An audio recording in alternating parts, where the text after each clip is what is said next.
She brought the whole pot? It's a Gibson's Yes. Italian. All right, it's 6:30. I'm going to call the meeting to order. Julie, not would you the mind calling the steakhouse. roll, please? Kara Kasten. Here. Krista Espinoza. Here. Jenny Hagstrom. Here. Terry Pavicic. Here. Don Renner. Here. Rayhan Hashim. Here. And Jason Trejo. Here. Thank you. Okay, having a quorum, let's stand for the Pledge of Allegiance. I pledge allegiance to the flag of the United States of America and to the republic for which it stands, one nation, under God, indivisible, with liberty and justice for all. All right, Hank, I'll turn this over to you for student perspectives. And I will turn it right over to Arlen. Here, I'll give you the clicker. You can have the clicker. She's power. wearing short sleeves. She's got to be freezing. Good luck. May the force be with you. All right, good evening, everybody. Is it on? Is it good? Yeah, you're good. Good evening. So I'm so excited to host our first Student Perspectives of the year this year. You all know we have many phenomenal programs at Downers Grove South. And one of our strongest leadership programs is our PE Peer Leader program. It's run by Mr. Nate Terry. He's going to talk at the end. And I just wanted to share, in my short time here, I have learned a lot from Mr. Terry about leadership and leadership philosophy. He and I have had time to sit down and talk about leadership philosophy, and not just how we develop our own personal leadership philosophy, but Mr. Terry gets to teach that and instill it and help our children learn how to instill their own version of leadership, which a lot of is just knowing who you are and your sense of self and showing up that way in 100% of your actions. And Mr. Terry and these students are leading the way of truly cultivating that. And I'm so proud of them and so glad that they're here. And I'm going to turn it over to Gavinson Bayer, who is going to kick it off. And he has the clicker. Uh-oh. Come on up. Stand here. You want to be at the mic so they can hear you. It's designed for short people. We'll pick it up. It'll be fine. All right, my name is Gavinson Baer. I am a senior at Downers Grove South, and I am on PE Leader program. My name is Becca Snoffer. I'm a senior, and I currently lead for co-ed freshmen. My name is Estella Rizzo. I'm also a senior at DGS, and I currently lead for freshman girls. My name's Johnny Claren. I'm a senior, and I currently lead for team sports. Hi, I'm Ariella Urias, and I'm a senior at South, and I currently lead for freshman girls. Let's start with why. Back to the microphone. Okay, let's start with why. Why do we do this? We want to influence the world. We want to influence this world. We want to make it a better place. Our why. Our how. We actively lead with our people and our peers to provide example of what we expect in the classroom and what we want to challenge these kids on. We want to make them better at everything they do. And so everything we do it very, very, what's the word? Intentionally. Thank you. Our what? We take initiatives to think about the actions and perspective of these students. We want to provide, constantly provide positive and supportive growth and feedback to these kids. We want these kids to feel as welcome and as welcome and what's the word? Welcome and Included.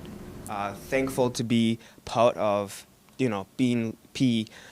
These kids, some of these kids come from homes where they don't have this leadership. They don't have somebody telling them to, be active or go do this or do that. And our jobs is to be that person, role model, as leading for seniors to freshmen. You have to adapt to what needs they need, and you have to meet their needs.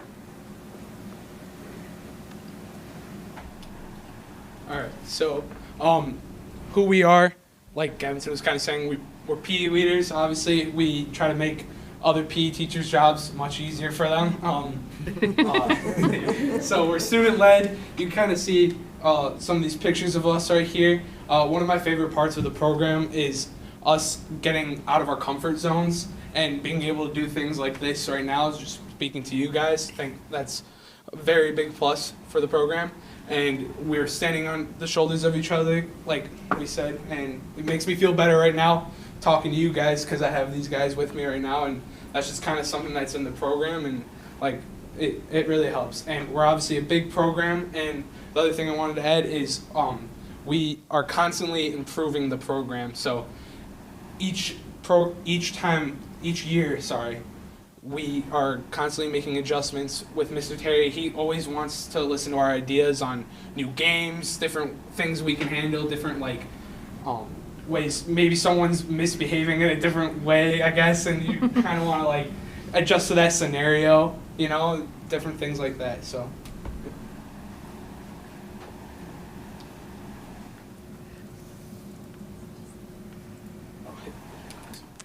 All right. So how this program really works, we start with leadership training, which really starts freshman year. So in just a few weeks, we'll be sending out information to our freshmen with an application. And part of that application, it's kind of, you fill out some questions, some things about yourself. And a big part of it is that your PE teacher recommends you. So I think a big part of getting into the program is that you step into DGS and you're already making an impact in your PE class. You're actively participating, you listen, you help your peers already.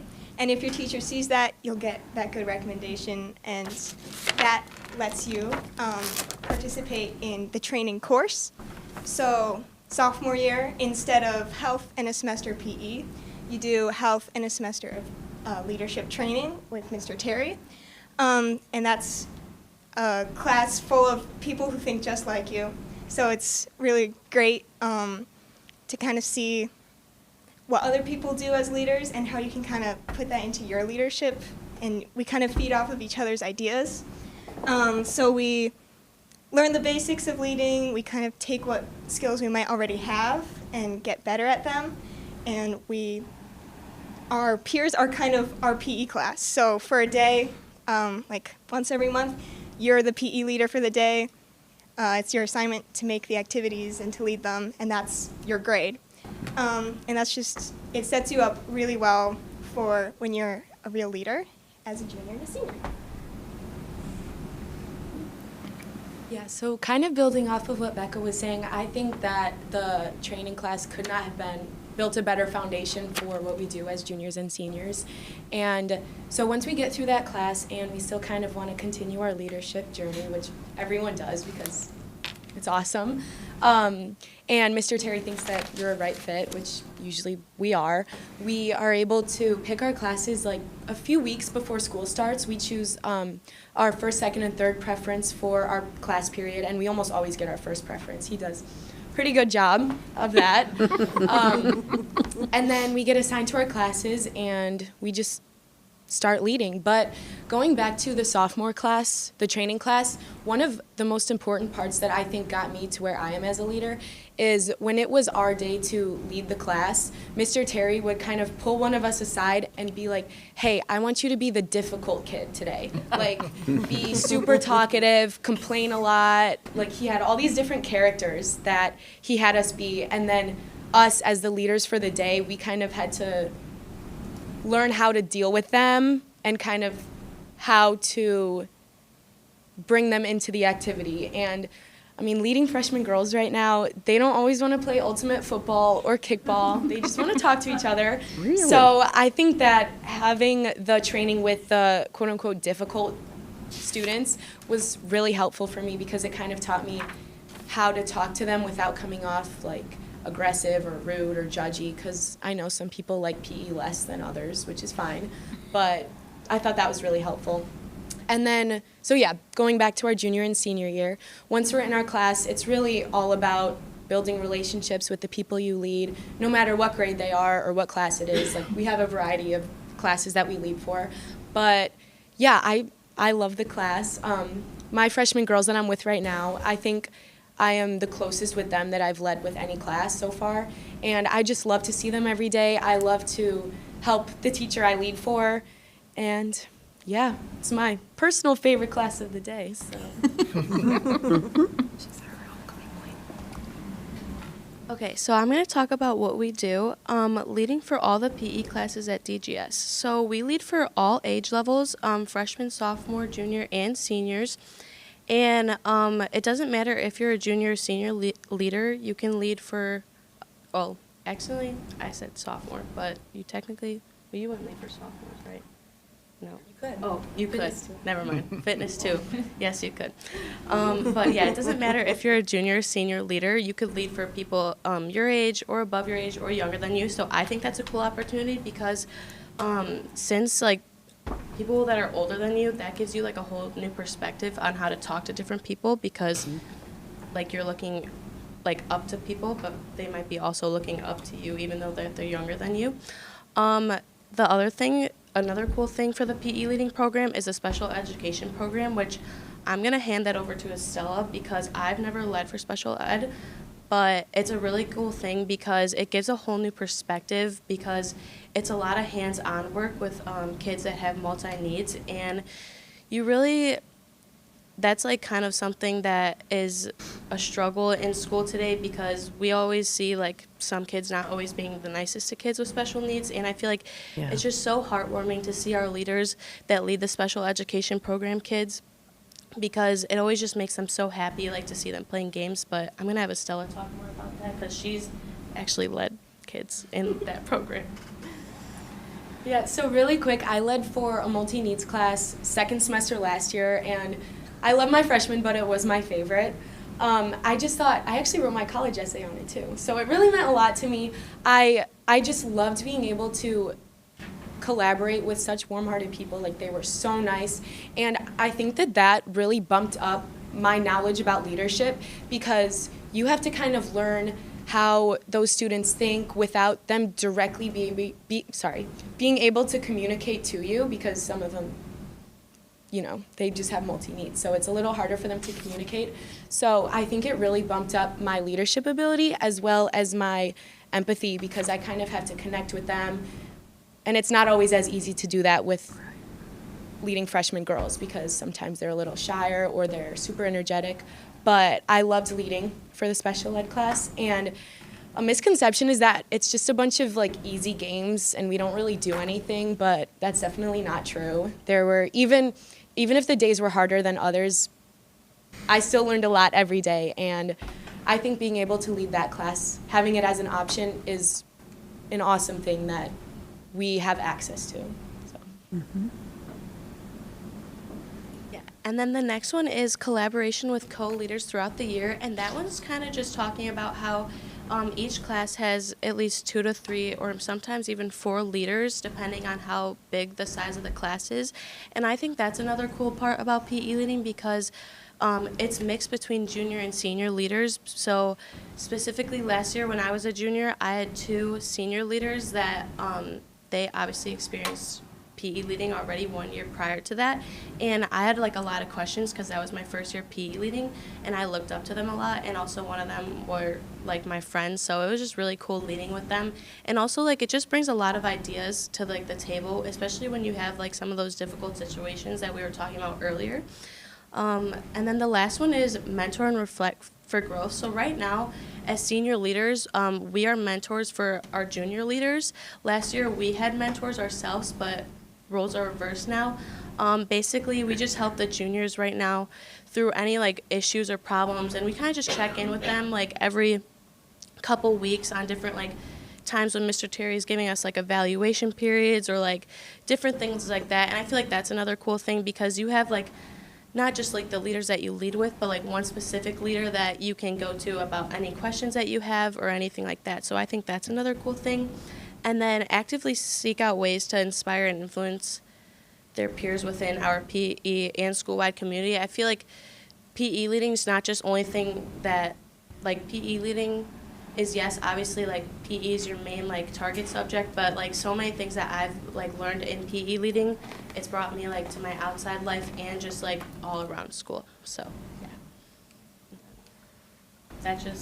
That's a picture of our junior leaders right now. And I have one other thing. I think one of the ways to capture PE leading is, for me, and what Mr. Terry has taught us is to lead leaders to lead, right? So we don't just go out there and lead, call it a day. We want to lead people to lead, right? Example, last year I had 40 freshman boys. I had 4 co-leaders. And that's a lot of boys. And let me tell you, they don't want to listen. But making the peers become leaders and singling out a couple kids that would like to step up into that leadership role and then pouring a little bit more into them and being like, listen, they listen to you more than they listen to me. They don't care about me, right? And listen to them. And seeing them take it up a little bit and then realizing, okay, Nick, let's lead warm-ups, right? And getting everybody to lead warm-ups. So it's not all about just going out to leading, making those connections. It's also about making leaders ourselves, right? So I just wanted to say that. Very good. Obviously, thank you so much. I'll step up to the microphone. I believe you might have some questions for our leaders. But we do thank you all for taking the time tonight and having them share some of their perspectives and their stories. And for Ms. Martinez reaching out to me and Ms. Slip as well. It's something I'm very proud of every one of them. I've been doing this, I kind of added up in the car. I think I've been doing it for maybe 13 years now. And each group is unique. And I think it goes back to something they've all kind of showed you tonight is that they really do impress upon the next group what the demands of the environment are. Jason over there is our early bird leader as well. So we got a 6th one on board with us tonight. But it's an incredibly rewarding experience to be amongst this group.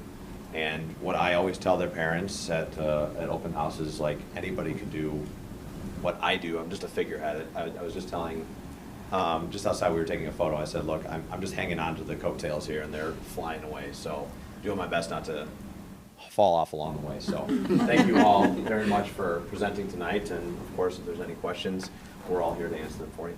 Thank you. Good job.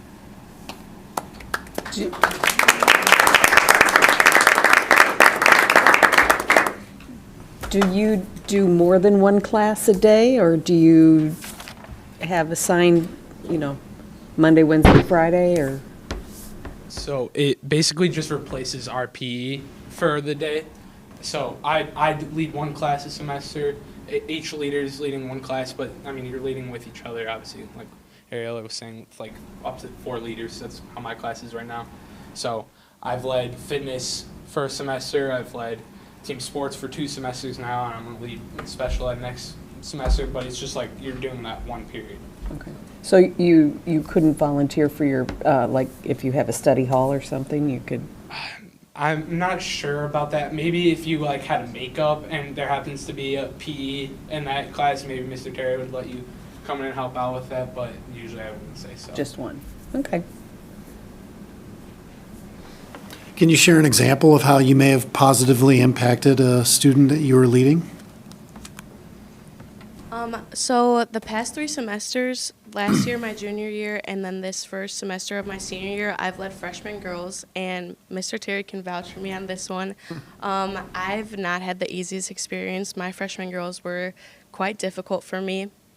And the past 3 semesters, there were just specific groups of freshman girls that didn't want to listen all the time, and they would just like constantly like get yelled at by our teacher for like the right reasons. They weren't changing, they weren't listening, like they had their phones out. But I was always like, I tried to always be the leader that like try to get them away like from like those bad behaviors and like have their upbringing. And the specific student I'm thinking about right now, she was in my junior, like I led her my junior year for both semesters, and I saw the biggest change in her. And like it still makes me happy to this day, because I remember first semester she hated me. She did not like me. We were doing like bus evacuations, and it was bad. She just yelled at me one day, and then we just like one day, I don't know, something changed, and like we just started building this bond. And she like opened up to me a lot about like her home life and like her friend situations, and like she just started participating a lot. And I remember this was like another specific thing, like the swim unit is something that's very difficult for a lot of freshmen and just kids in general. But she was very scared. But by me like being by her side and knowing like I'm there to support her, and like some days I would get in the pool with her, she felt so comfortable, and like she still says hi to me now. And like at the end of the year, like by PE, she told me like if it weren't for you, like I don't think I would want to do PE. And she just like respected me a lot, and like I was the main leader that like she would listen to in our class. So That's fantastic. Yeah. So can I ask, you do training, you said your sophomore year, how do you all, since you're in the classes teaching, like other than your co-PE leaders, how do you all interact with each other, the like junior and senior leaders? So most of the time it's like we're in our pods that we teach the classes with. We don't really run into each other within a class period. And the sophomores, they're with Mr. Terry. That's a whole separate thing. But we do connect with our mentors. But I'd say it's like once you're out of the training class, it's nice. You see the people who you went through the training class with, but you're kind of with whoever you were assigned. So there's not too much crossover after. I think the biggest crossover would be like during like lunch period. I'd be like, Johnny, you know, my freshman, give me a hard time. Like, can you help me? And Johnny'd be like, Johnny's like, yeah, you just gotta yell at them, you know, like, you know, and then like, so we see each other throughout the day, and we give each other little hints and little guidance. We also get to go into the sophomores and give them a student perspective, or we all go in there, Mr. Terry's out of the room, and then we get to gossip about all the teachers, you know. Like, oh, this teacher's terrible, oh, this teacher's amazing, you know, but, you know, obviously we don't do that since all the teachers are amazing at South, and of course at North too, but we get to be real with them, so we don't really cross over that much, but when we do, it is lovely. It's a great time. Yeah, I think this is fantastic. I think it really gives you an opportunity to develop skills to be leaders, not just in this context, but outside in the real world too. And I think it is a testament to your work and the district and the opportunities that we're able to give students to develop lifelong habits and skills that really prepare you for any challenge that you're going to face. So I think this is really fantastic, and I'm glad that you're all getting something out of it. I like what you said there, because I wanted to add, like, I work at Westmont Yard currently, so I work with kids all the time, and PE leading has actually helped so much for that. Like, it's crazy. Like, Mr. Terry in the sophomore class has even said, like, sometimes you just gotta treat, like, your high school kids like the 6-year-olds on TV, and it works. Like, it really does. Like, sometimes you use those skills, and it really does work. And for Westmont Yard, that's really helped, and I'm a leader in lots of different other programs, and I'd say, like, PE leading is always great practice for me, and it's just a great access for me. It's very accessible to me, and it's I'm very glad I do it. Yes. That's great. I think even coming here tonight and speaking, it takes an amount of leadership and courage, so I thank all of you for taking the time tonight to come and share your perspective with us. Thank you for having us. Thank you. Thank you. Thank you. Thanks very much.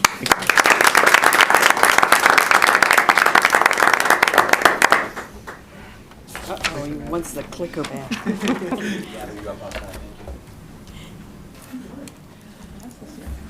Oh, I'm an early bird. That's so cute.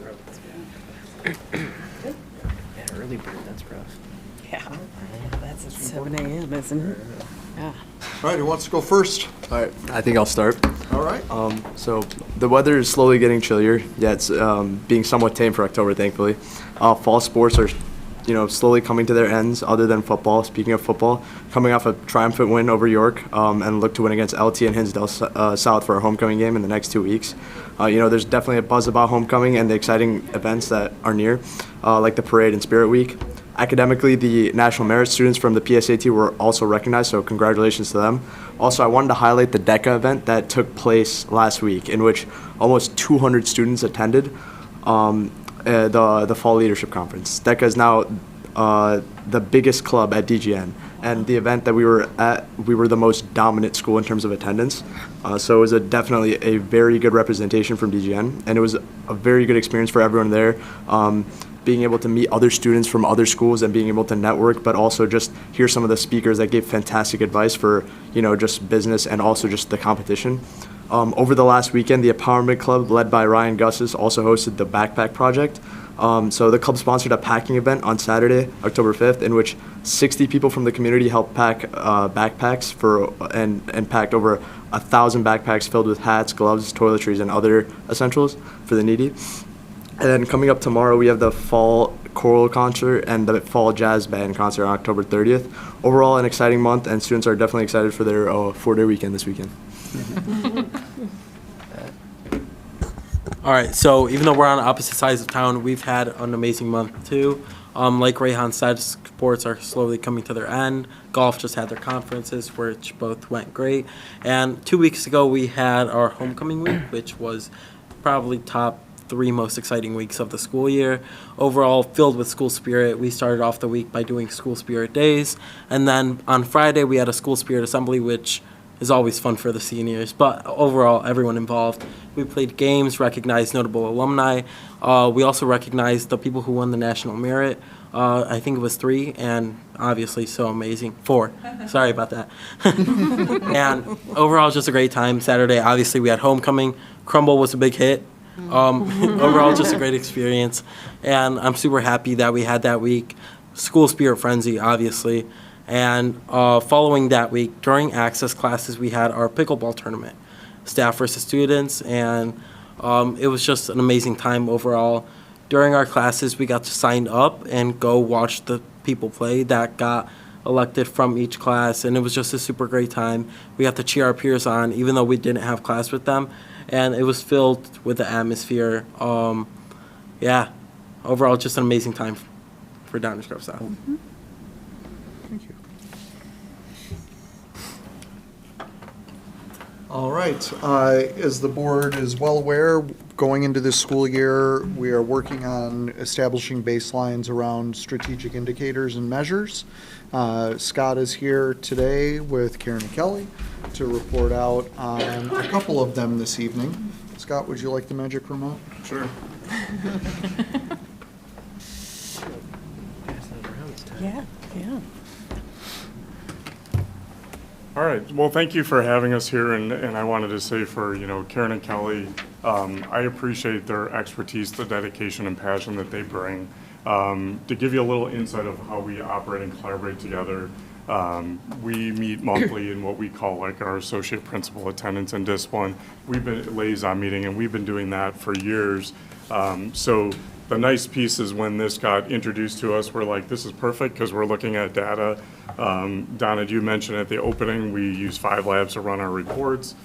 So we're always kind of looking at this information and then trying to react to it. So we appreciate Karen and Kelly are going to walk us through. Hopefully I'll click this the right way. There you go. This was meant not for you to read it, but for just a visual. We have the strategic indicators that are created in a kind of a one-page document. So with attendance, we're looking at the regular attendance rate for students. We did add in to the information the chronic absenteeism data. So I'll turn it over to Kelly's is going to start with the North data. All right, so you're looking at our baseline data. We are hoping to see the green going up. That is your daily attendance rate, which means that's the percentage of students you expect to see every single day. And then the purple, you're hoping to see that going down with our intervention because that's the chronic absenteeism, and that's 10% or more the students has missed. It's kind of a rolling target, but it's 10% or more, excused or unexcused. So that doesn't, why they're absent doesn't matter in the purple, okay? So we're hoping that that purple goes down. So we'll just kind of drill down into the numbers. And just looking at the bottom 2, you can see that we did improve our daily attendance rate by 1.2%.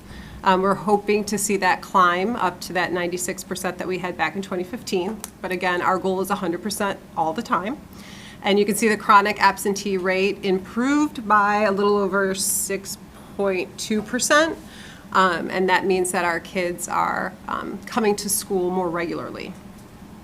And again, some of the interventions that Karen and I and our teams and really the entire school community has gotten behind are having those proactive conversations around students who struggle, finding interventions that work for them, working with the DuPage ROE on our AIM, our attendance intervention system, which is basically groups that we get together that are not being supported through maybe an IEP or a 504 and working to make connections to them, because we all know connections matter.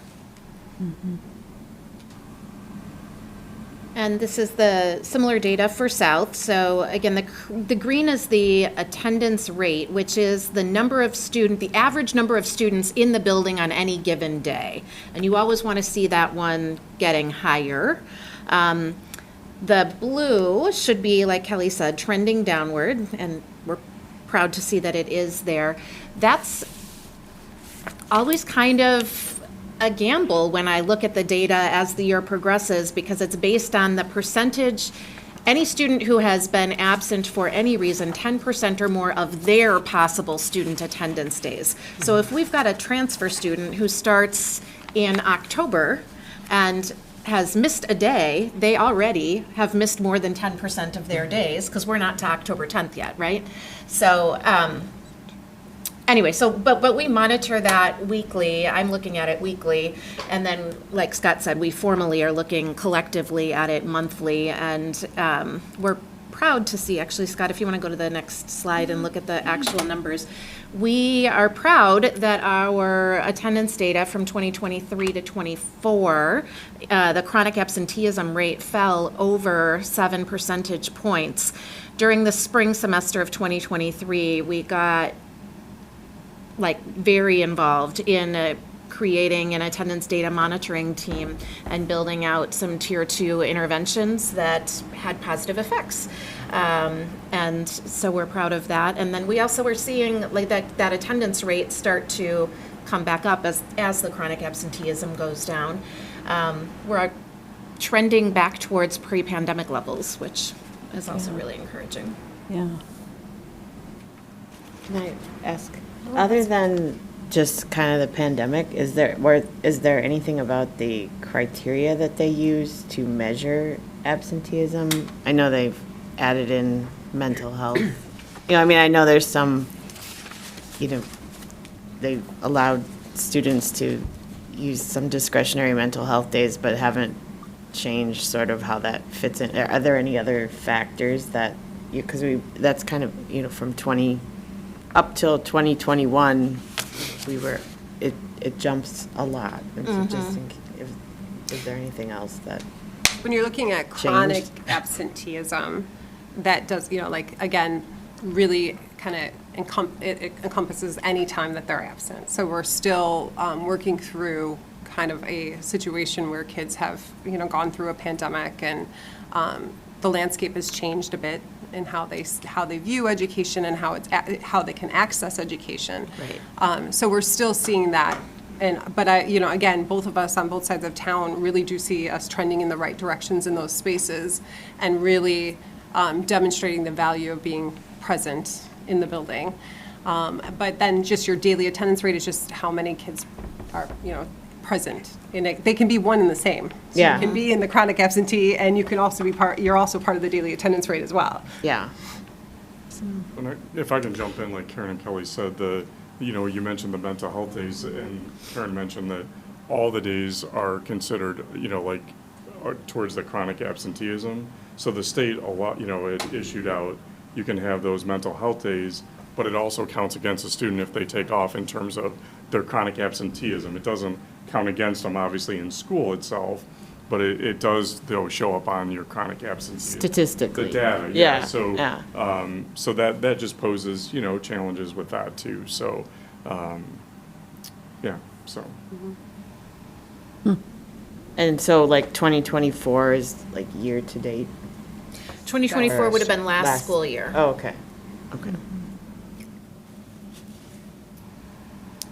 Is the jump because of a mindset from COVID?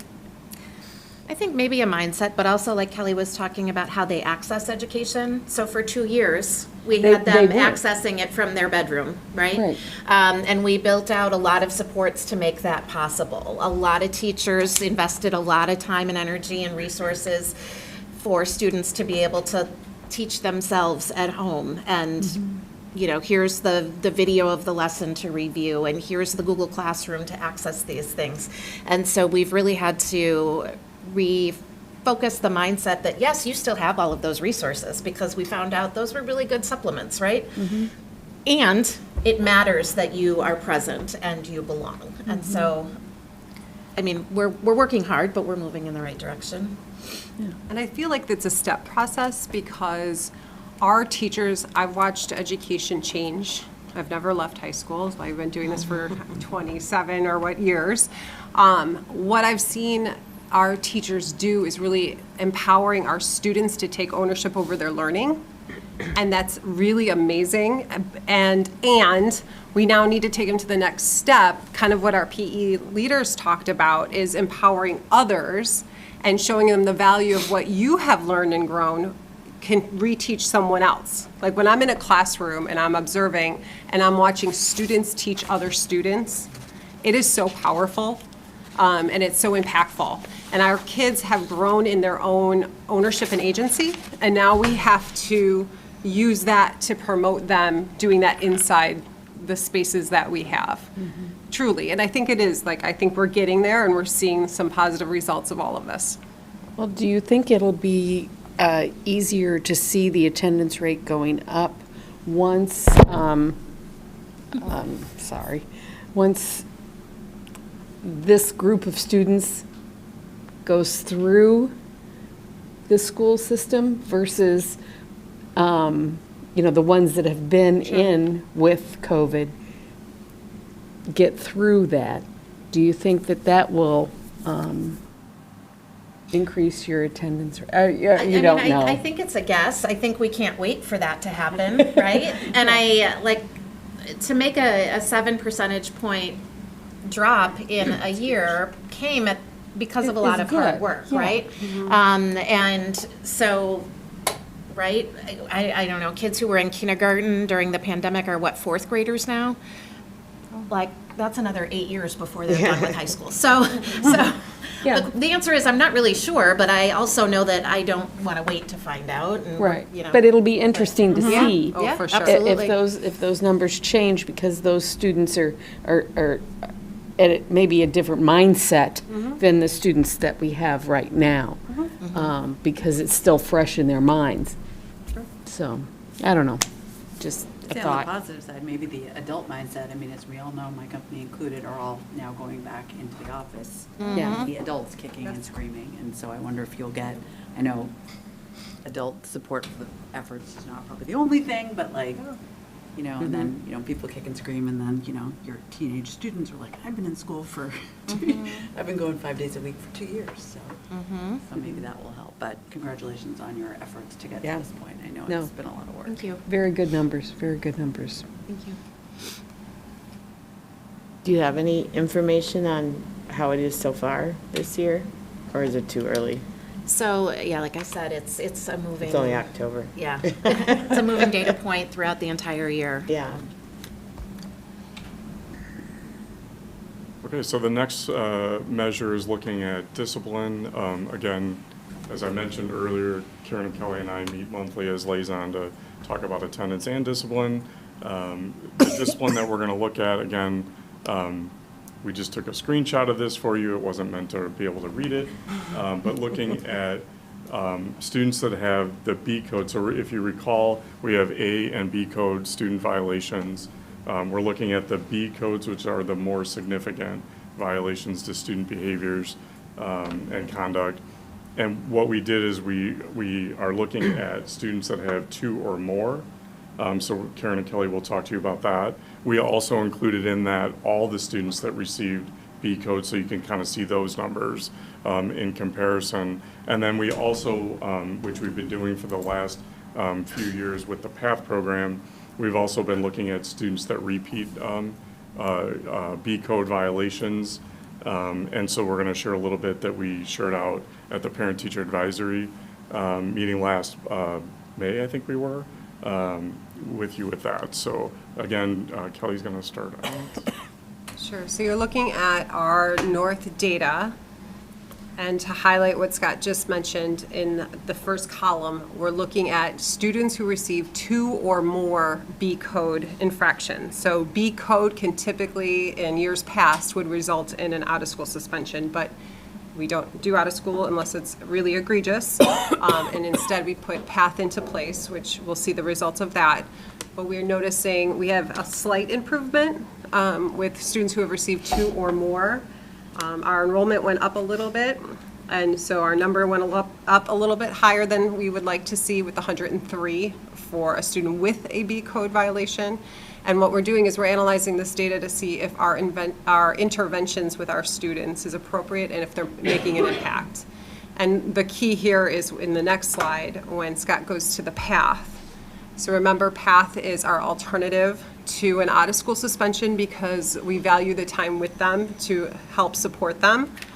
The best indicator in all of this, and the one I'm most proud of, is where that little arrow is pointing to that only 5 students repeated an infraction when they went through our formal PATH. And that's the 3 days of support and 4 to 6 weeks of aftercare that comes through our PATH coordinator.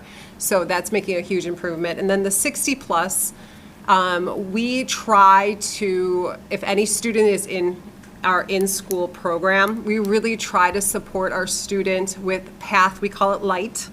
So if it's just they're in for only 1 day, we still want to make those connections to the student for whatever reason why they're in there, and try to implement some strategies to help support them so that they don't find themselves back there. So it's not a formal PATH, they're not placed on a behavioral contract, they don't have a reentry plan, but these are students who have come into that space, and our team tries to implement some minor supports depending upon what infraction caused them to arrive there. So we try to, that's what we call PATH Light over at North. But the key there is truly that 5 out of 37. That is a significant number for the team. It's all their hard work of really making connections with students and helping to support them. So our numbers for our yellow, if you see that little yellow, it goes 6 to 5. That's just the repeat behavior. PATH interventions, your green. And then the purple is the count of incidents. So I'd like to see that purple going down and working on interventions to help support them. We're working right now as a pilot program at North to offer, instead of detention time, if they want to elect to do community service inside the school or outside of the school. And we're just starting this, we're at the very ground level, but we're trying to find ways to connect students into the community. Okay.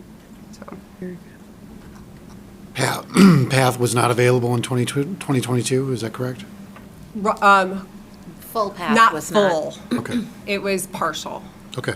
Yeah, so the last 2 years of data is our full-time PATH coordinator, and that makes a significant difference. Okay. Okay, and then the South data. So last year we had 100 students who had 2 or more B code violations, and 116 students that had a B code violation at all. Again, though, if you're looking at in comparison to the year prior, we're trending positively. By a lot. Yeah. By a lot. Yeah. Well, that's very positive. Very positive. Yeah. And we had a 17.3% recidivism rate. So 13 of our students repeated a PATH, a B code violation, and went back to PATH out of the 75 students that were there. But again, we want to see, and we are, like, mostly, except for the yellow one there, every bar is lower, and that is what we want to see.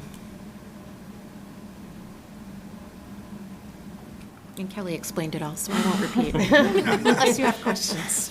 You'll have to go first. How do you choose which students who have a B code violation are directed towards the PATH intervention? Yeah.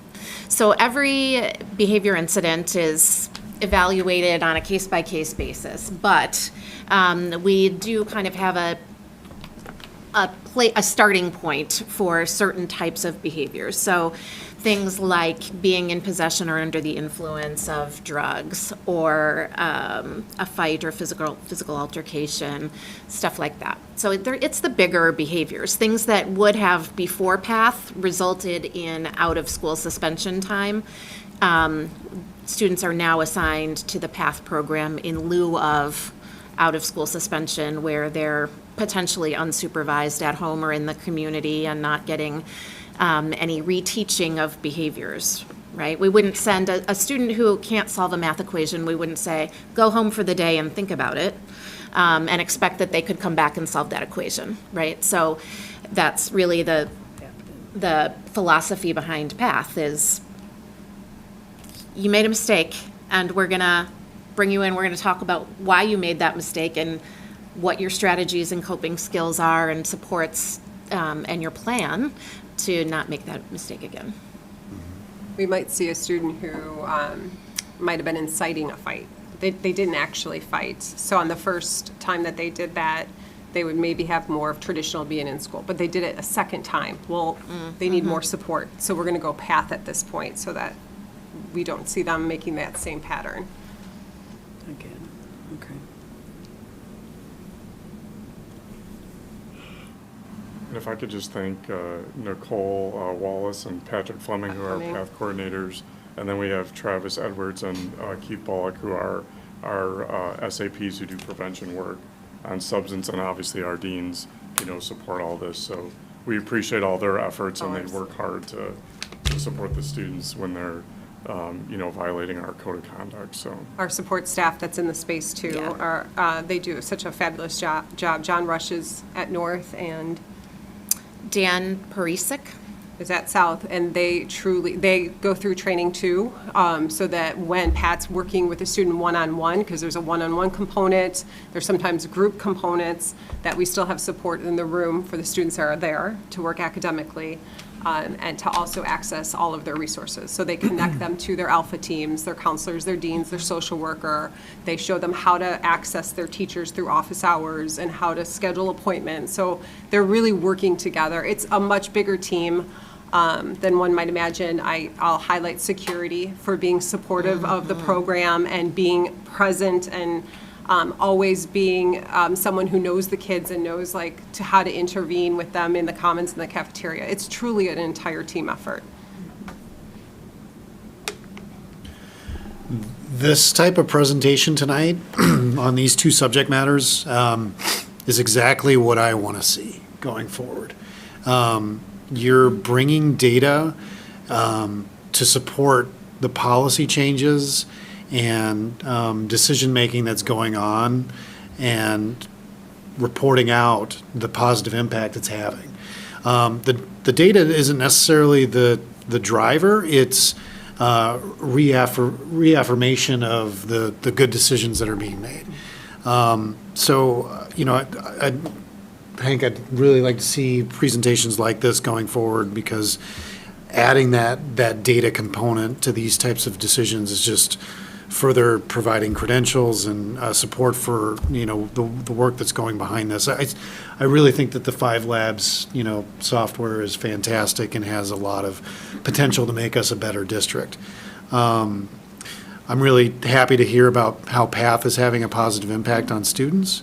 That's what we're all about. We don't want to exclude our kids from the fantastic resources we have in these buildings. So I'm really happy to hear that those two programs, both at North and South, are having a positive impact on our students. Yeah, thank you. We are too. PATH is absolutely the most transformative thing I have seen happen in my career with regard to student discipline. Wow. Yeah. Yeah, because That's sending awesome. them out in the world is. Yeah, it's not almost like fancy. backwards. Yeah, But, it's you know, I mean, counterintuitive, yeah, right? And- yeah, Yeah. and it also supports your Do you- overall attendance message. Do you feel that we have enough resources in that program? So, I mean, you're saying it's super powerful. Yeah, so I this year's students that are new to South are bringing some more behaviors than we're accustomed to seeing. And so right now, I would tell you that we would welcome more resources and support. That said, we also do have, typically at South, we have 2 support staff members who work in the space, and we have a vacancy we haven't been able to find someone to fill. And so those of you who know folks, send them my way. But, and I will say though, our new student assistance program coordinator at South, Travis Edwards, has done a lot of pushing into the space and just working with students who don't necessarily present with substance issues, which has kind of traditionally been the role that our SAPs have held. But he's really engaging with students and helping Nicole Wallace, the PATH coordinator, do some follow-up work with them and processing with them while they're there. Again, when I said a team, I mean, the Alpha team really has supported this program too, so that there is more than just 2 people, you know, reaching out with those connections. And of course, I'd love all the resources for kids who are struggling and they need a little, I mean, if they're going to make a mistake, I'd rather it be within our walls so that we can support them to make better choices for their future. But I think we're just very grateful that we have this program. I just ask about your opening, I know we have a team of people that work in this, do this work, but is it trained teachers or are these people that trained with other skills on how to kind of manage these challenges? Or like what kind of skills, particularly for the job you're opening? looking Oh, for, sure. yeah. Have that work in this program? Yeah, so somebody who is patient and a flexible thinker, who also understands that behavior is communication and it's not usually personal, though it may come across as personal because the student is seeking power or escape or fill in the blank. And so someone who is eager to kind of learn and wants to connect with students. Do you have to be a certified teacher? No, you do have to have the paraprofessional certification. So there is some college required, but not a 4-year degree. Any other questions? No. Thank you so Thank much. you. Thank you. Thank Do you. you want to? This is a tough one. Thank you both for being here. You're always welcome to stick around, but you're also. Yeah. Thank you. I've got teenagers at home too. And thank you, Scott, for your leadership. Never on this. I do want to point out to the board that the indicators and measures, and to anybody who's paying attention to this, the indicators and measures are built as the evidence of advancement on our strategic plan. If the board remembers, every one of these goals talks about 100% of our kids will either be meeting our expectations or we will know who they are and be working to close those gaps. I think in the presentation that you heard tonight, you see that's absolutely evident in the work that our teams across the district, from administrators to everybody involved in that team that involves teachers, administrators, support staff, security, paraprofessional. There's a lot of folks across the entire organization that are involved in making that happen and achieving the goals that the board has set out and expected. So this is your first bit of evidence that we're doing what the board expects, and we have the numbers to back that up and the evidence to back that up. And you're going to see more of that kind of come online as the year goes on. It's really good. That's great. Fantastic. Travis has the talking stick. Yeah. So we're going to switch gears and we're going to talk about facility rentals. So just as a remembrance, 4 months ago, we spent in 2 board meetings, we talked about our rentals and changed some structures there. So if you remember, we went to weeknight rentals after 6 p.m. That was something that we added. We also restructured our fees where we looked at area schools to see, are we in line or are we not? Right, so we set the rate for our B category, and then it decided to, at our C would be double that rate. We didn't change any rates or fees for our A's. We also did slightly increase our supervisor, our personnel costs related to that, to those different things. So just as a remembrance of where we were at, and when we left that meeting, there were still other conversations that were going to happen, and we were going to do that at the policy committee. So we did that in August, and we talked and talked through several different things. The main focus, and please feel free to add anything related to our conversations at the policy committee meetings, was how can we provide additional opportunities for our feeder programs? What does that look like? And when we say feeder programs, some people might think just sports. We're talking about both sports and activities, right? So what does that look like for programs that are going to directly benefit our school district and help our students, our future students, have experiences in our facilities that is going to be beneficial?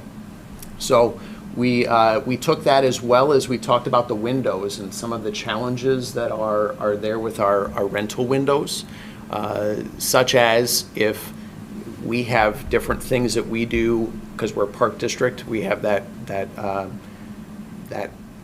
collaboration with them and that partnership, that sometimes our timing will impact other feeder programs that maybe are park district affiliates, because we have the agreement.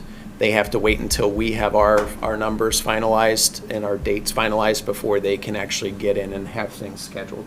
So we talked about that as well. Is there anything that we can do with our scheduling? I think those were the two big things, and I'm going to highlight some changes. Was there anything else from those? No. Okay. So then after that, on August 23rd, pulled together a lot of different individuals. You can see their names there. And as you've seen from my experience here, all of the different perspectives that we get from our different groups, we have a lot going on. Just last month, you heard from Brandon and Dave about the number of sports that are going on. You've heard about the number of activities that we offer, the number of that our students are involved with. So our priority in all of this is making sure that our kids are getting access and that we're not diminishing things that we're doing with our kids. That is a strong focus for us. So what was important was to pull together people that oversee all of these different activities, oversee our buildings and grounds, and say, is this possible? Can we expand and provide some different things? So we pulled those individuals together, and the resounding response was, yes, we can make it. Are there going to be challenges with doing it? Yes, there are. But we feel like we can do some things additional that we're not currently doing. So as a result of that meeting, we talked about, because if you remember, this is both sports and activities, and a lot of our activities surround and can include our auditoriums. Auditoriums are a completely different setting than anything. So what we did was we came back and we had a separate meeting just on our auditoriums, and we pulled in our auditorium managers into that meeting. Same group of individuals, but we added our auditorium managers, and we talked about what does that look like? What is that space? And so we talked about, is there space, is there time in that space that we can make things happen? Because our auditoriums are also very busy, and it takes a lot of different work to get our auditoriums ready for the different events, right? If they're putting on a play, they've got a lot of work that they have to do in that setting. So we talked about blackout dates are there for a reason, but we still need to check because there might be something that we can do with that. But we also talked about the differences with that space, is that many times if someone is going to rent that space for an event such as a production, they need a lot of lead time. So what does that look like? How can we change the window structure for that to make that more palatable and to give time for those decisions to be made for those different organizations? So then we came back just a couple weeks ago to our board policy committee and presented what I'm going to present tonight, and went through the the adaptations that we think that we can make and that we're ready to put in place should the board want us to go that route. So that's just kind of the background and going through that. So I'm going to highlight some of the bigger changes related to this. If you remember, we have category A, B, and C that's in our current existing. There's no change to category A's. When you look at category B, we changed that to C, and I'll come back to, we added category B, right? But it was important to change B to C because of the price structure. So not only did we change it from category B to category C, but we added the information of that community youth sports club that would have less than 60% of participants residing within the district boundaries of District 99. And that's going to come into play when I talk about new category B. Category C, changed just the name of it to category D. So the new category of B is for those feeder programs when we talk about both sports and activities. So looking at the Park District affiliate program that they have, the main thing that is in place for that is that 60% of that group's residents live in the boundaries of the Park District. So taking that same thought process, we're looking for, if there is a community youth sports club that has at least 60% of the residents living within our district boundaries, okay, District 99's boundaries, then they would classify as a category B. That means that they would be a Downers Grove Park District affiliate or can adhere to those affiliate criteria and conditions, and specifically for that 60% participation rate. Same thing with the youth activities, right? If they came in and said, hey, here's our roster, we have an easy way of checking it thanks to Google, where we can say, hey, this is the percentage of the individuals that are on this roster that are either in district or that's not the number. So that's why the addition, because in the new category C, bless you, where it says community youth sports clubs, that's just what it used to say. But with the addition of category B, where we have with more than 60% or with at least 60%, we needed to have that delineation of with less than 60%. So any questions about the jockeying there of the different categories? Okay, and then the other, when we look at some different areas that we also talked about in our meetings was supervision.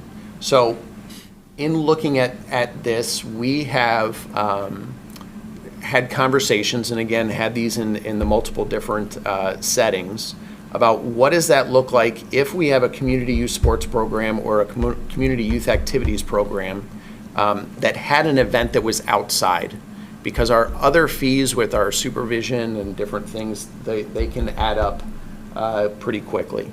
So what we talked about and determined that we could do is that supervisory fees can be waived for affiliate supervisors for most outdoor rentals. There's two things that would be problematic with that. One is if they need keys. If they need keys, we're not going to hand over keys to another program, right? So if keys are needed for that outdoor rental, we're going to have one of our rental supervisors there. The other thing is if it's a large event where we're going to have a large population there, we need to have some crowd control. We need to have our individuals there in case anything were to come up. But in that, we're going to kind of have a shadowing experience. So the first time that they would have a rental, what we would do is we would have one of our rental supervisors be there. They would shadow whoever the affiliate program, they would have someone that would be designated to be their supervisor. They would shadow our supervisor for the day. They'd have to pay for that rental for our supervisor. And then they would be good then the next time to be able to go ahead and do that on their own, as long as everything is okay. If it's not, we're going to put back in our rental supervisor if there's problems, if we have issues with that. So that's the main thing. All indoor rentals will have a rental supervisor, a District 99 rental supervisor. We're not going to budge on that. There's a huge safety things related to those type of events. And the other thing that's on the screen is that percentage. So again, we had that 100% set in our last iteration. So what we're looking at doing is cutting that 50% of the new Class C would be what the facility use fee would cost. All of our personnel costs, all of those are flat. We don't change those depending upon what category that we have. Any questions on any of those highlighted changes?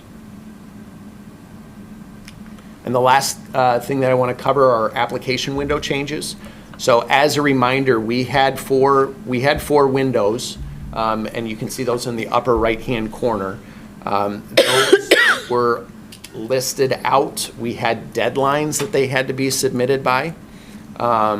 We've changed that language to the application window open date, because in our guidelines, you can rent something up to, you have to give at least 14 days notice for us to be able to process, to be able to go through and get everything worked out internally in order to make that happen.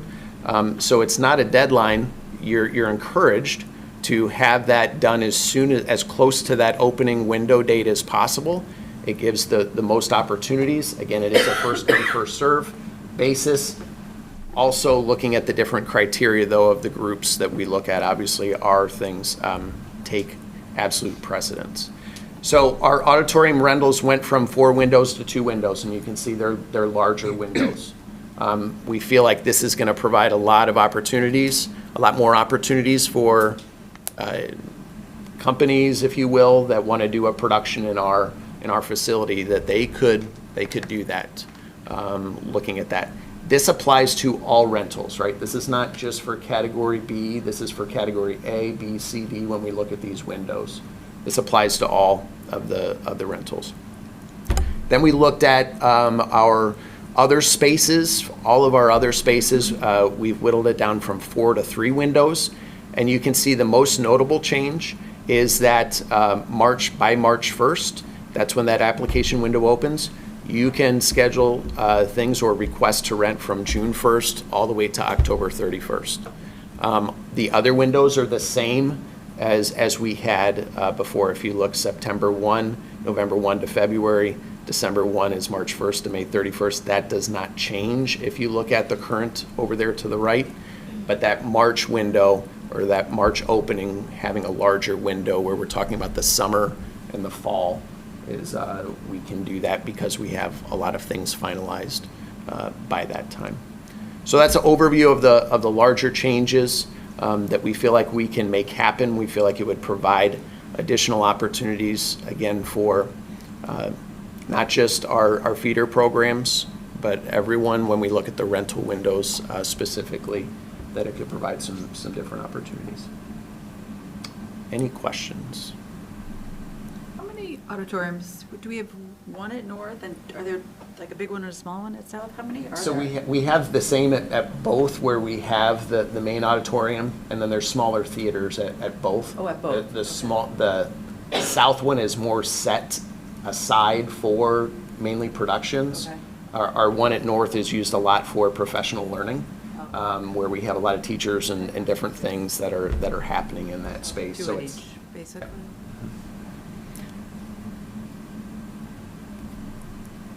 So when are we operating under the September 1st window then for both right now? Yeah, so right now we're operating under that current, right? So we're in that November 1st to February 28th is the requested calendar timeframe. So if we were to go, we're planning on bringing this back for action at the next meeting. That would mean that December 1st window would be what we would be able to implement, right? So there's no change on the all other spaces, but there is change on the auditorium, where then that is going to open that up of May 1st through August 31st.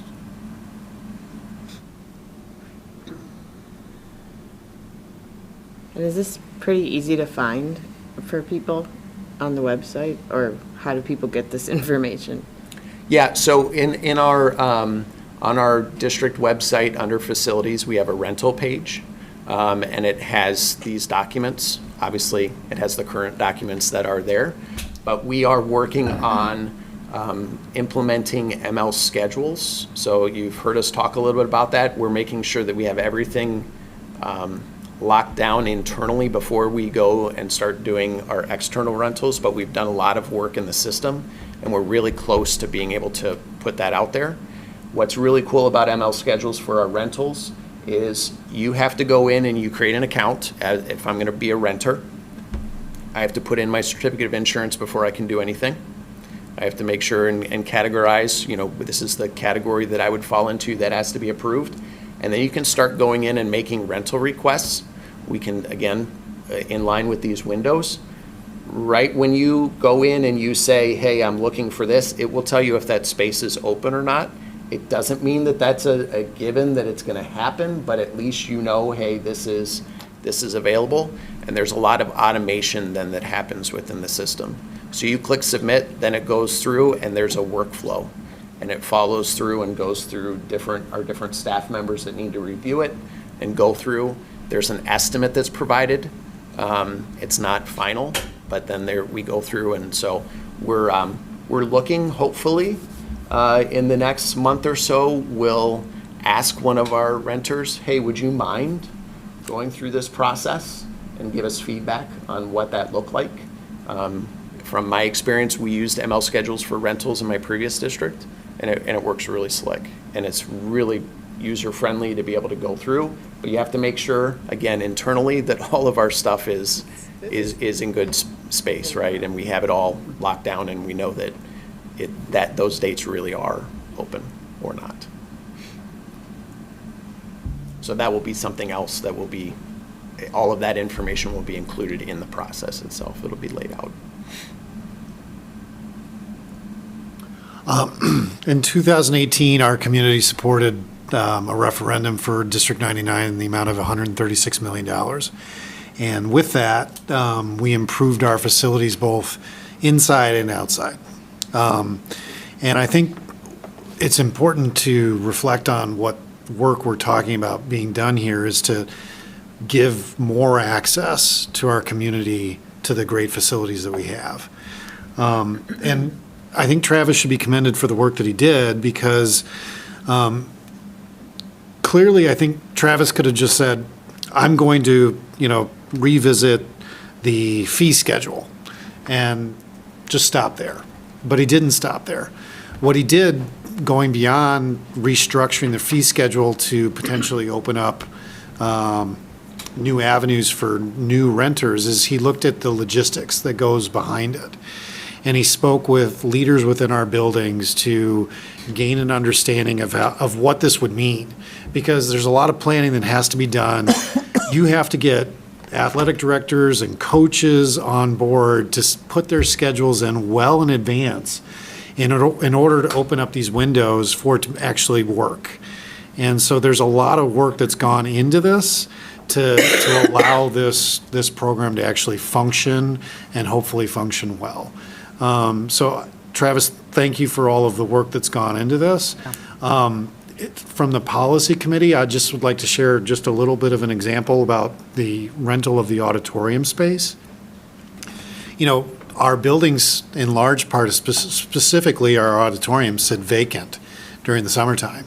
That's a clear opportunity for community organizations to utilize those spaces to potentially put on a play for a community like youth theater program.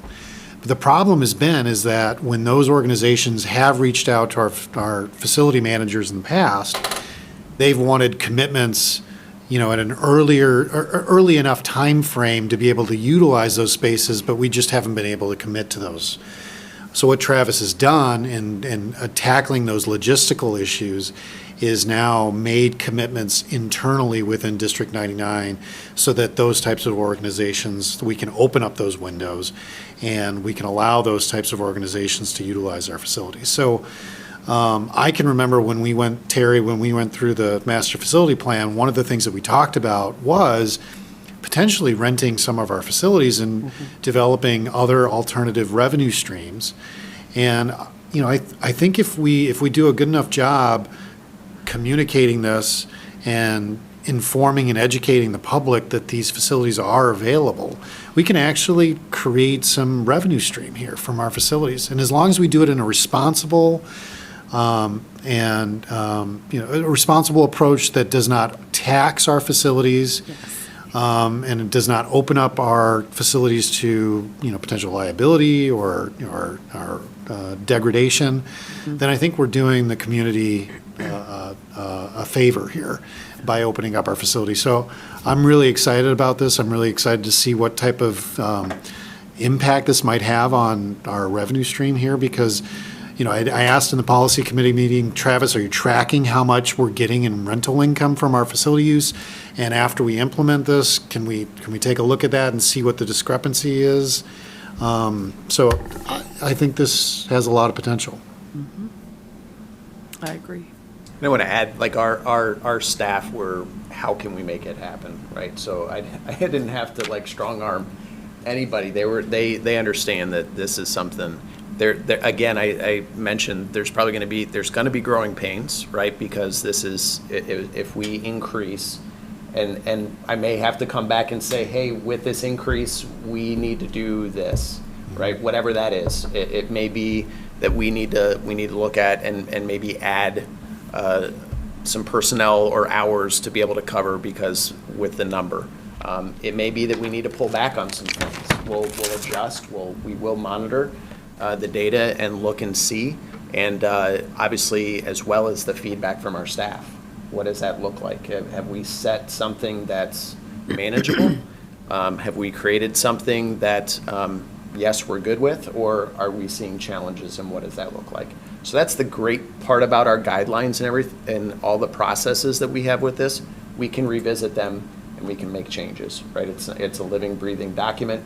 We honor within the windows that we have, right? That we go through, and we say, hey, this is the commitment that you made.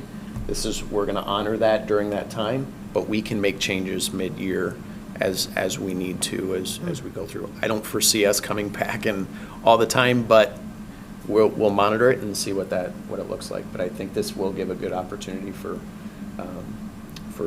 newer opportunities.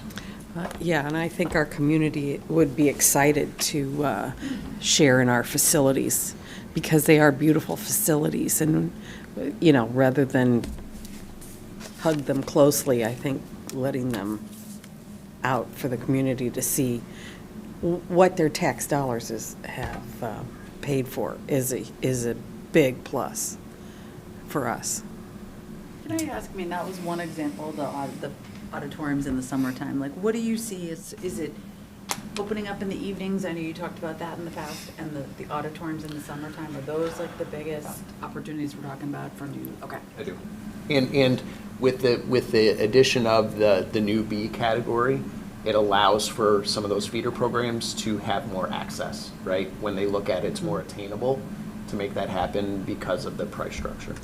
Yeah, and it makes our future students feel more comfortable being in our schools, and especially when we probably have, I'm going to say upperclassmen there also. It makes them feel so much better.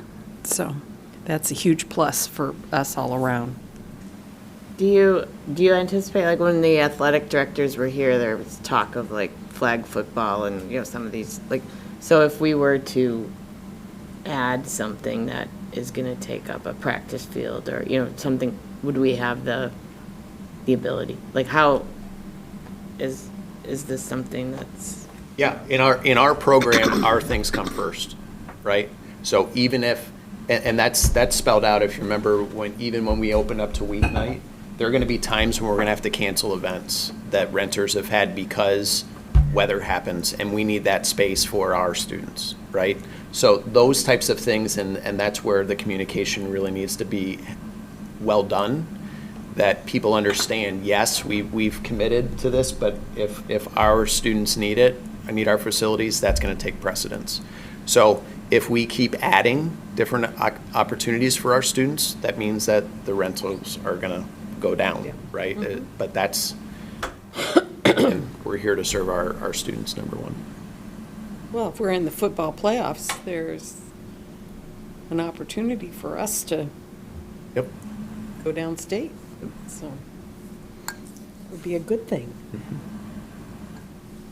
Were you going to say something? Yeah. Oh, sorry. Just two things.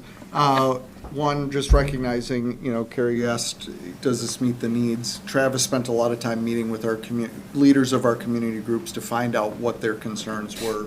So I think what he's brought to you addresses many of those concerns. And then two, just process-wise, some of this works like board policy. So tonight is essentially the first review of these changes. If you have concerns or feedback, you could reach out to Chris or Don, who are on the policy committee who have reviewed this, or Travis or myself. And then barring any unforeseen suggestions or changes, this will come back at our next board meeting for approval, and then, as Travis said, will be in effect for the next window. I'll take the talking stick back. Got it. Thank you, Travis. Thanks, Travis. Thank you, Travis. I know it's a lot of work. Thank you. All right, another project that we've talked about with the board as we've worked through a couple of related complaints over the years, but just changes that are happening in Title IX and those kinds of pieces. You heard from your attorneys earlier this year about those things. We have discovered that the board has seen over the last couple of years that sometimes if someone has a complaint or concern in the district and they file one of those formal complaints, they file complaints through multiple pathways. And those pathways can cause conflict at my level of the superintendency and at the board level, where we need to make decisions on one complaint process but are shielded from information related to that through another complaint process that's going on in parallel. So the board asked for the administration to work with the board's attorneys to start to look at a way that we could work through this challenge. As a result, the board's legal counsel has recommended revisions to the policies linked below or listed below. This has all been shared with the board to review these things. This is kind of a first opening piece. We have not yet really done all of the changes in this. This is to give the board an idea of the scope of the amount of work that's going to be involved.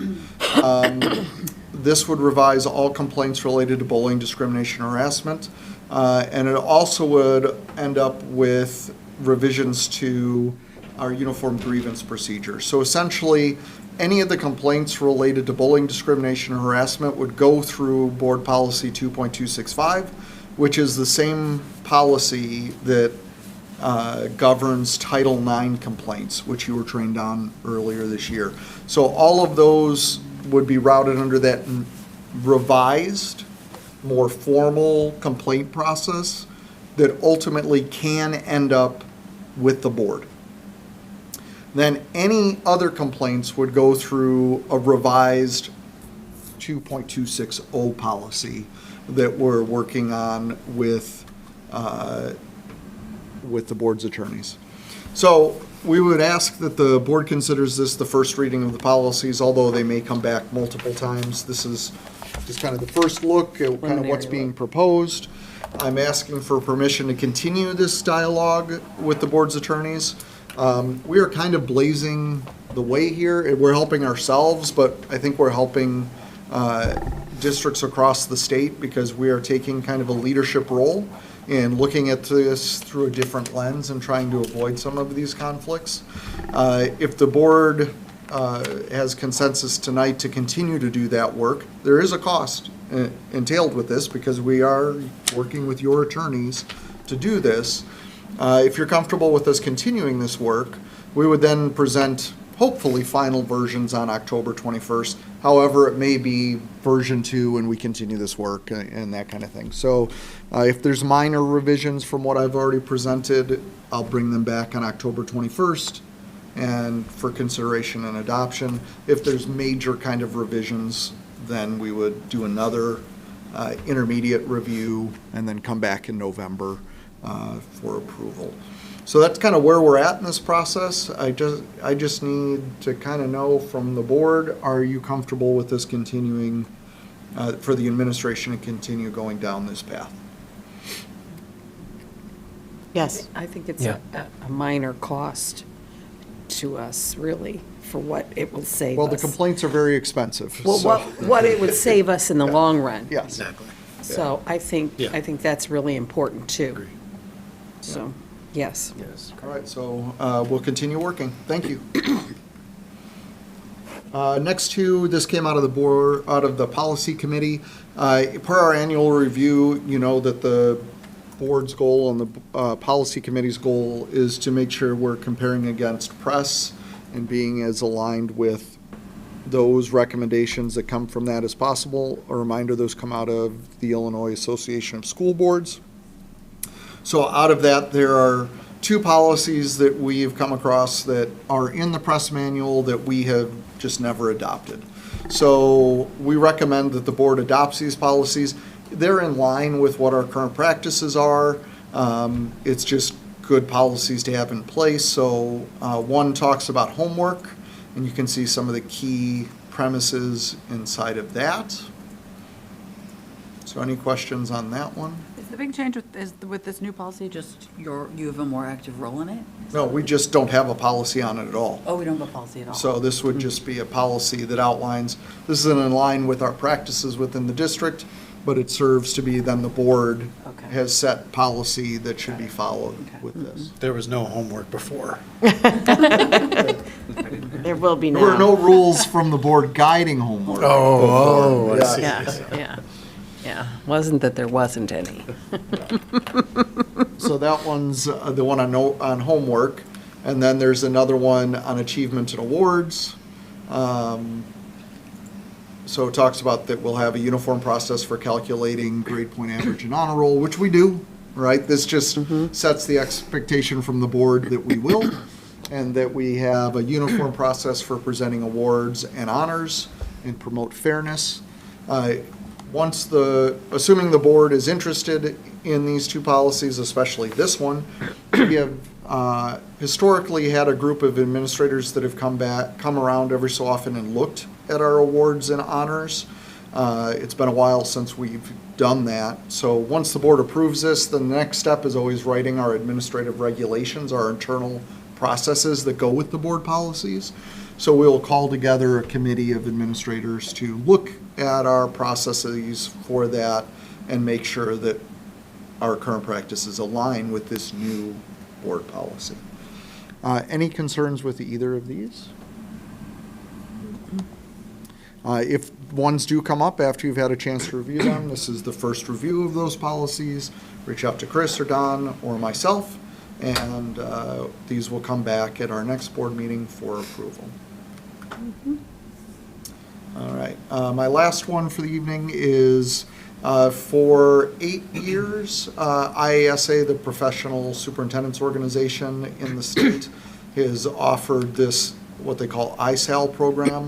It's the IASA, it's an acronym in an acronym. So it's the IASA School for Advanced Leadership.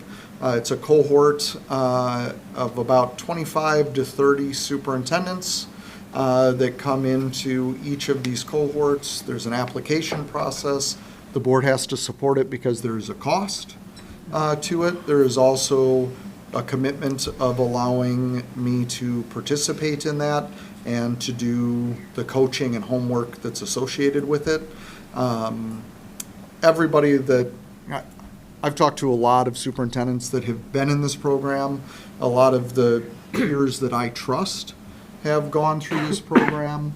I've been interested in it for a while, but because of responsibilities at home, I have not applied to be in this program in the past. Some of those responsibilities have changed recently.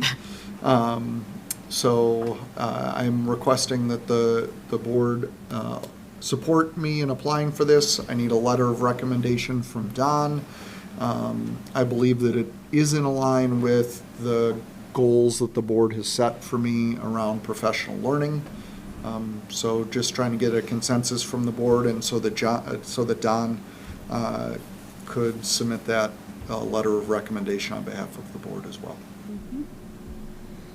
Yeah, I don't have a problem Yes. with Yeah, I think Yeah, it's I it. love it, and I don't think many people have a sense of the breadth and depth of your role and how every day can be so different in your roles. I think this is a great opportunity for you, and I hope if you apply, we all agree are accepted. Well, thank you. I'll apply. We have a letter we're working on, and I'll let you know what happens if I get accepted or not. And if, assuming you will, because you will, then just could you report back to the board about your experience and, some anecdotes about, how the cohort went? Yeah, after each of the sessions, I'll probably give you a report and our normal reports, so you know what happened. Okay. Have you been to any of these before? No, but they have a bunch of nice social events, and I like to go as like the A second guest? for a lot of other superintendents. So I've been in the circles a lot with those So leaders. you're and a they're- known entity. Yeah, you could imagine that the folks that are giving up, and it used to not be Thursday and Friday, it used to be Friday and Saturday. So you could imagine folks that have worked a whole week and then are going off to continue their professional development over a weekend. They're pretty dedicated at their craft, right? So it's been a good group for me to be around. I'd like to kind of be a member of the group formally now. And it's good exposure for District 99. Yeah, totally. All right, thank you for your support on that. Yeah.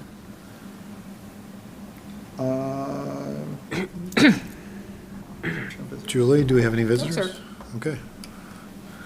Then can I get a motion to Don, did you want to? Oh, yes, thank you. Thank you. Communications that came in Yes. over the weekend? Yes. I apologize. We don't have anybody here, but the board did receive 3 communications over the weekend regarding distribution of political materials at South High's parade and homecoming game. I know a few board members have reached out to Don and to me about potentially putting this on a future agenda. So part of board protocol is asking the board, is this something that you want to talk about further at a future meeting before you decide whether or not to put it on an agenda? I just want to share with the board what some of our internal practices are with these events. First, starting with the homecoming parades. These have been long-term traditions within the district. Many schools don't have these. This is kind of an old-timey tradition. In District 99, we have traditionally invited the mayors of Downers Grove and Woodridge, and the seated representative that comes from the largest portion of our attendance area, and the seated senator from that. They're invited to come, attend, sit on a car, pass out candy just as the board is invited to do that. Any of our dignitaries that we invite to participate, we provide them the candy. They're providing their time, and traditionally they've ridden on the floats and have just passed out candy and waved like everybody else, and that's the extent of it. It is my understanding that at the South High parade, we had an elected official distributing campaign material. We do remind them before these events that they're not supposed to campaign as part of the event, so we are following up with that individual to reinforce that that's our expectation, that campaign material would not be distributed. And then at no events is political material allowed to be distributed. If somebody brings it to our attention that that's occurring, we would put an end to it, like that it's not okay. The usage of our logos or any of our likeness as a district on any of that material is not allowed. We've followed up with people in the past that have done that. We'll do that in this situation as well. So that's kind of our ongoing practice. Don and I were just interested, after sharing that, is there any interest in discussing this further, either at the full board or at the policy committee regarding our practices? Yeah, specifically, like, should we continue the tradition of inviting this, senator and/or representative to our homecoming parades? Does anyone feel strongly that we should bring that as a future board topic? Or are we all comfortable with just continuing with that tradition as is? I don't have a problem with them coming as long as they don't distribute campaign material.